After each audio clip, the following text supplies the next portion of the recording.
So, as I was about on Twitter the other day, trying to find any ounce of motivation to start actually making a video, I ran into something that was just fairly interesting.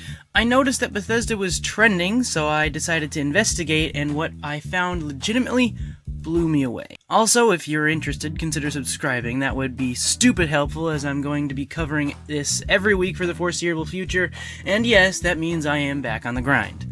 But anyways, what I found was this.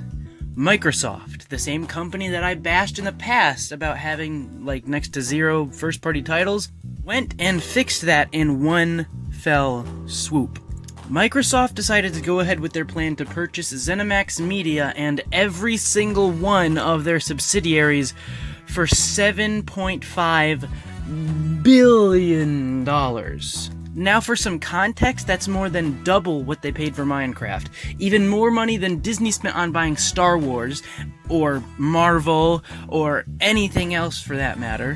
While I did shit-talk Microsoft earlier this year, I feel that this is 100% a good thing. But I'm getting ahead of myself. That's a topic for another video. Let me explain. Well, after the intro, that is.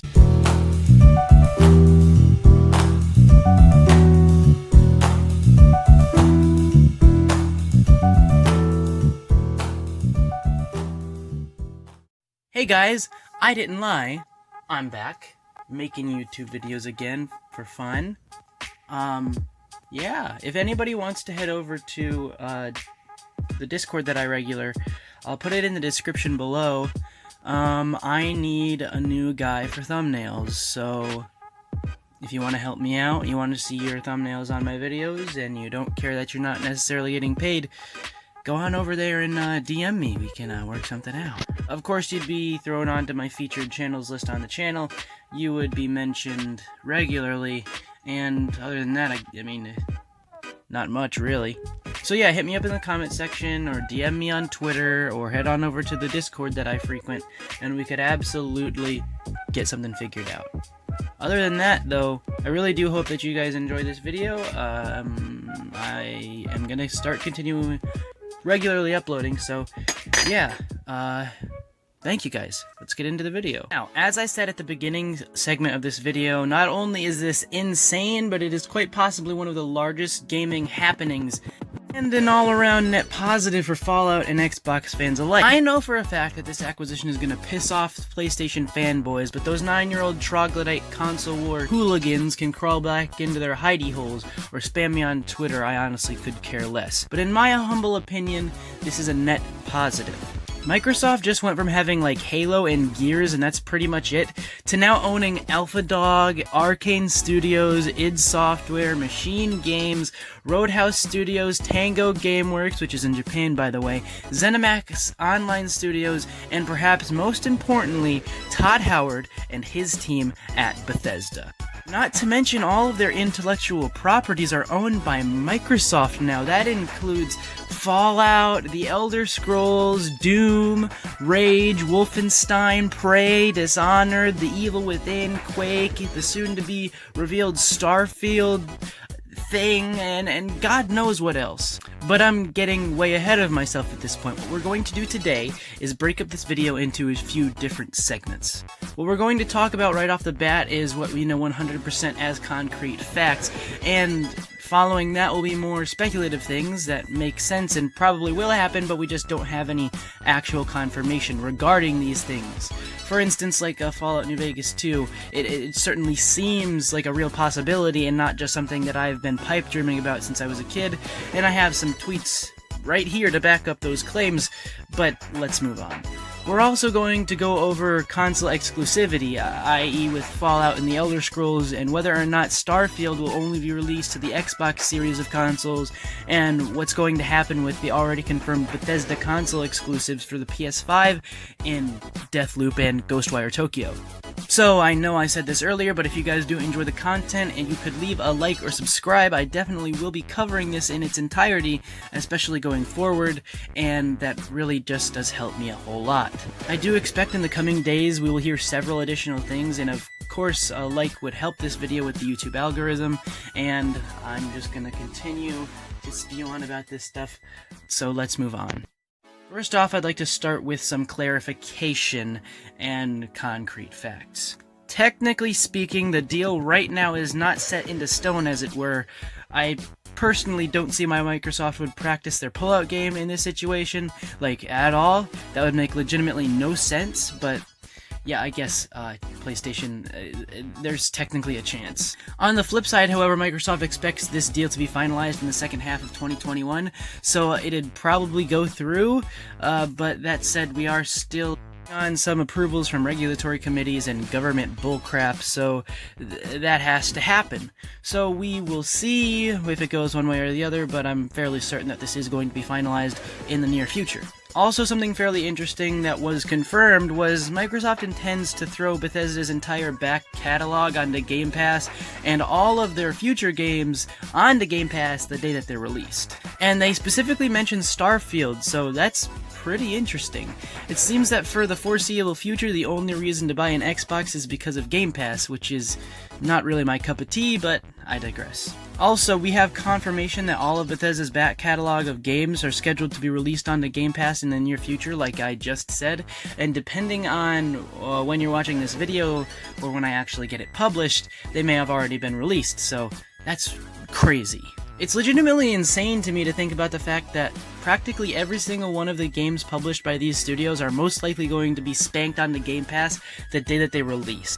This is absolutely further incentivizing the, in my head, obsolete Series S. Doom, Fallout, Elder Scrolls, etc. They're all going to be available on that console on day one for dirt cheap, like $10, $15 a month. Furthermore, on the front of concrete information, we just got a few press releases from Todd Howard and Pete Hines from ZeniMax, as well as some Microsoft boyos, and here's what Todd Howard had to say. He said, quote, "My longest and closest relationship corporation-wise has been with Microsoft." He goes on to explain his stances and beliefs that everybody should have equal playing field when it comes to your gaming experience. This is irregardless of what hardware you play on, further cementing the fact that he isn't really all that keen on becoming a strictly exclusive game dev. He goes on to boast about how the hardware upgrades are allowing them to do some pretty stupid, amazing things on the new consoles, and that they are, in fact, still using the Creation Engine, to my dismay, but it's whatever, I guess. Furthermore, we hear from Phil Spencer, who's a Microsoft guy. He says that Microsoft does in fact plan to honor the current deals made with Sony concerning console exclusivity for both Deathloop and Ghostwire Tokyo, but he also touches on Xbox exclusive games by saying, quote, "Games like Starfield will be available for Xbox and PC and Game Pass. As far as other consoles, well, they will be considered on a case-by-case basis. Further incentivizing you to just buy the damn Xbox already, as I'm not gonna give you a clean answer because I'm a corporation guy and I'm not supposed to!" Long story short, we just don't know as of yet.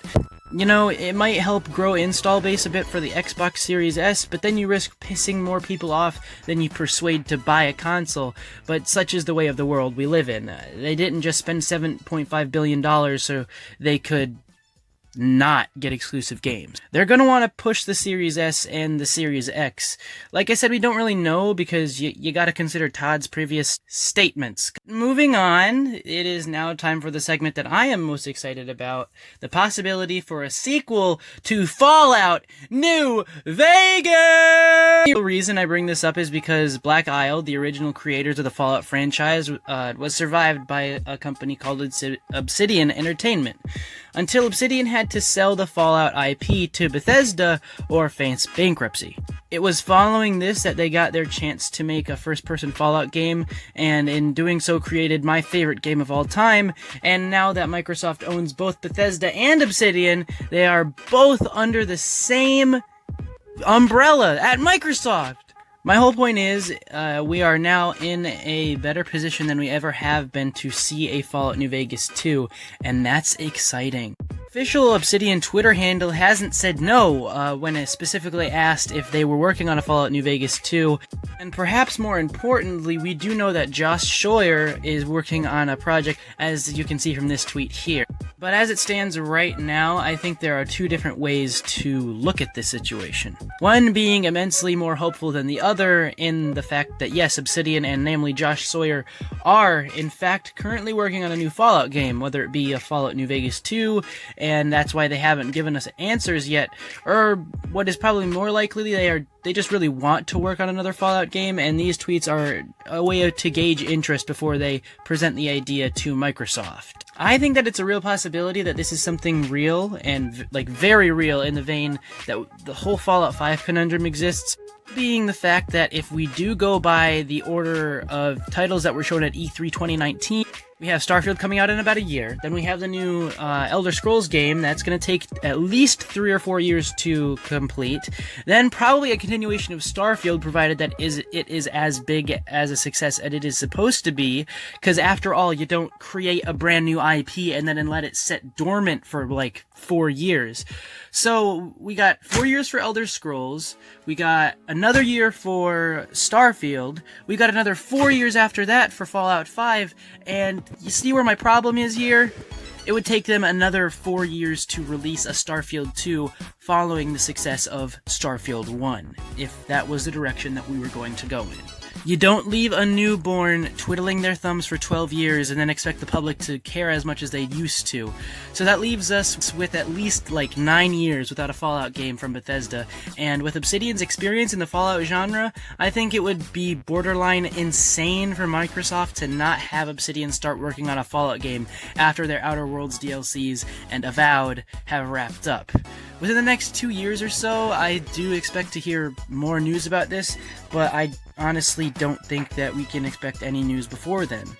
And last but certainly not least, we should probably touch on remasters. This would be something in the vein of the Capital Wasteland project and other things such as that, where we bring Fallout New Vegas or Fallout 3 or Fallout 4 for that matter into the new redesigned engine that is being made with Starfield.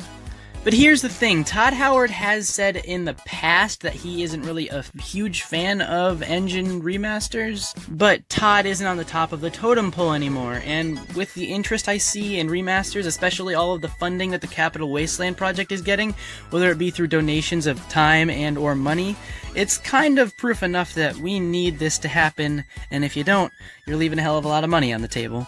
Although I do think it would be pretty hilarious to see the Capital Wasteland project wrap up as soon as or shortly after Fallout 3 Remaster releases. Because you had these people working their butts off to get all of Fallout 3 recreated in the Fallout 4 engine, and then to have Fallout 3 re-released after a remaster in the Fallout 5/Starfield engine with the original audio from the original game would be freaking hilarious, because all of that work just got invalidated, and it would suck, but I would find it immensely hilarious! And honestly, I can't wait to see what this whole Microsoft acquisition means for Fallout 76.